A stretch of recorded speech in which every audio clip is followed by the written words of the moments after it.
सत्संगत जी बड़े प्रेम और सत्कार से कहने जी धन निरंकार जी। दास का विनती है वीडियो को अंत तक देखिएगा और हाँ, चैनल पर नए हैं चैनल को सब्सक्राइब कीजिएगा।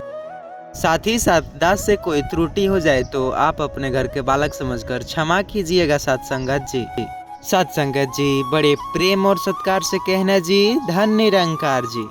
सत्संगत जी जिसने एक कहानी के माध्यम से बताया है कि कैसे करते हैं धनतेरस दीपावली, एक कहानी के माध्यम से आइए समझते हैं। प्राचीन समय की बात है, एक छोटे से गांव में व्यक्ति रहता था जिसका नाम रघु था। इस कहानी में यह जानेंगे कि कौन निरंकारी सत्संग करते हैं या फिर जो निरंकारी सत्संग नहीं करते हैं, धनतेरस नहीं मनाते हैं। आइए क्या होता है इस धनतेरस दीपावली से घर में कैसे वृद्धि होती है, जानेंगे एक कहानी के माध्यम से। सत्संगत जी लड़का बहुत ही ज़्यादा मेहनती था, लेकिन उसकी हालत हमेशा तंग रहती थी। उसने कभी किसी के साथ छल कपट नहीं किया और अपनी छोटी सी दुकान में ईमानदारी से काम करता रहता था। धनतेरस का त्यौहार नज़दीक आ रहा था, लेकिन उसके घर में इतने पैसे नहीं थे कि वह कोई चीज़ नहीं खरीद सके। उसकी पत्नी सुमन और बच्चे भी यहाँ सोच रहे थे कि इस बार दिवाली कैसे मनाएंगे। रघु के दिल में हमेशा एक डर बना रहता था कि गरीबी के कारण कहीं लोग उसे और उसे परिवार का छोटा न समझे। इसी चिंता में एक दिन रघु अपने दोस्त मोहन के पास सलाह लेने गया। मोहन ने कहा, तू निराश मत हो रघु, मैंने सुना है कि गांव के बाहर एक महात्मा जी आए हैं जो धन निरंकार विचारों का प्रचार करते हैं। कहते हैं उसने उनके विचार प्रवचन सुन लिए तो उसके जीवन में चमत्कार हो जाते हैं। क्यों न हम जाकर उनसे कुछ ज्ञान प्राप्त करें। महात्मा जी का प्रवचन और जीवन का संदेश चलिए सुनते हैं। अगले दिन रघु और मोहन महात्मा जी के आश्रम पहुँचे। वहाँ का वातावरण शांति और सुकून से भरा था। महात्मा जी सरल कपड़ों में बैठे थे, लेकिन उनके चेहरे पर ऐसा तेज था कि लोगों के उनके आंखों के चीखे चले जाते थे। रघु ने उनके सामने अपनी समस्या रखी। बाबा, मैंने बहुत मेहनत करता हूँ, लेकिन मेरा घर कभी धन धान्य से नहीं भरता। क्या मेरी किस्मत खराब है?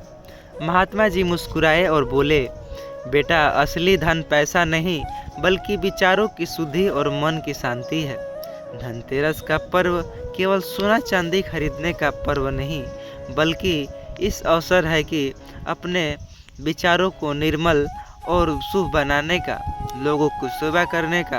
निरंकारी विचार यही सिखाता है कि जो इंसान दूसरों के भले के लिए सोचते हैं और अपने जीवन को ईमानदारी और प्रेम से जिए करते हैं, वह सच्चे अर्थों में अमीर है। सत्संगत जी रघु थोड़ा मायूस होकर बोला, लेकिन बाबा, इन बातों से मेरा घर कैसे भरेगा?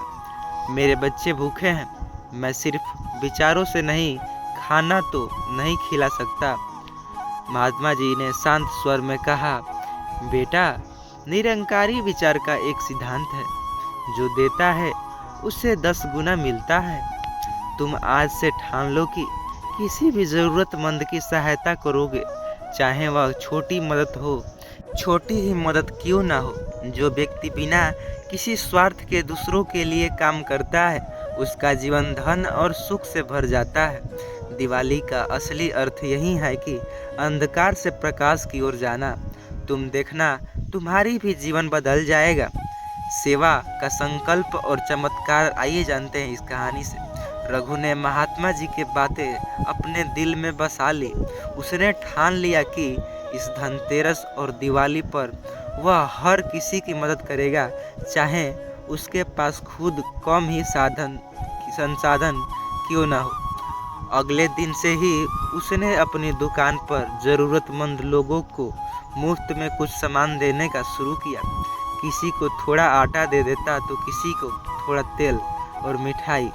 उसकी पत्नी सुमन ने पहले तो इस बात का विरोध किया, लेकिन रघु ने उसे समझाया, हम जो देंगे वह हमें किसी न किसी रूप में वापस मिलेगा। महात्मा जी ने यही सिखाया है। धीरे धीरे गांव के लोग रघु की दुकान की तारीफ करने लगे। लोग उसकी ईमानदारी और उदारता की सराहना करने लगे। एक दिन गांव के सबसे बड़े सेठ धनराज जी रघु की दुकान पर आए। उन्होंने देखा कि रघु जरूरतमंद लोगों की सहायता कर रहा है और बिना किसी स्वार्थ के काम कर रहा है। सेठ धनराज जी बहुत प्रभावित हुए और बोले, रघु, मैं तुम्हारी ईमानदारी और उदारता से बहुत प्रभावित हूँ। मेरी बड़ी किराना दुकान है जिसे चलाने के लिए एक ईमानदार व्यक्ति की ज़रूरत। क्या तुम मेरे साझेदारी बनना चाहोगे? रघु यह सुनकर आश्चर्यचकित हो गया। उसे अपनी मेहनत और अच्छे कर्मों का फल मिल रहा था। उसने सेठ जी का प्रस्ताव स्वीकार कर लिया। कुछ ही समय में रघु का व्यापार बढ़ने लगा और उसका जीवन धन धान से भर गया। दिवाली का नया अर्थ है।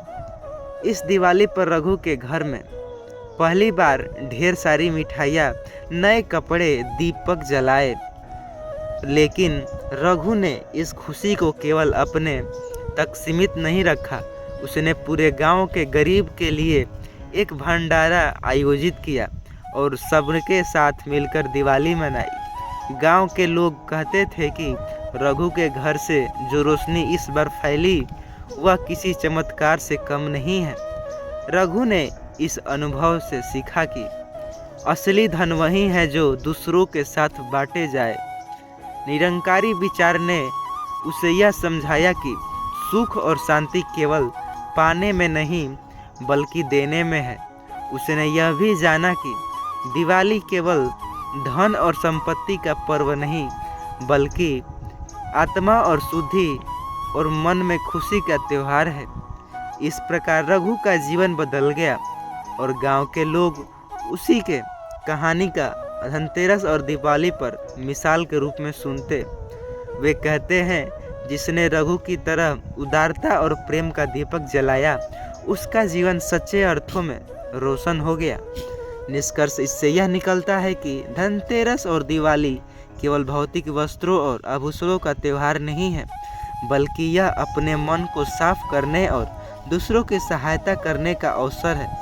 महात्मा जी के निरंकारी विचार ने रघु को यह सिखाया कि सच्ची खुशी पाने का रास्ता केवल दूसरों की भलाई में नहीं। जब हम निस्वार्थ भाव से सेवा करते हैं तो जीवन अपने आप समृद्ध हो जाता है।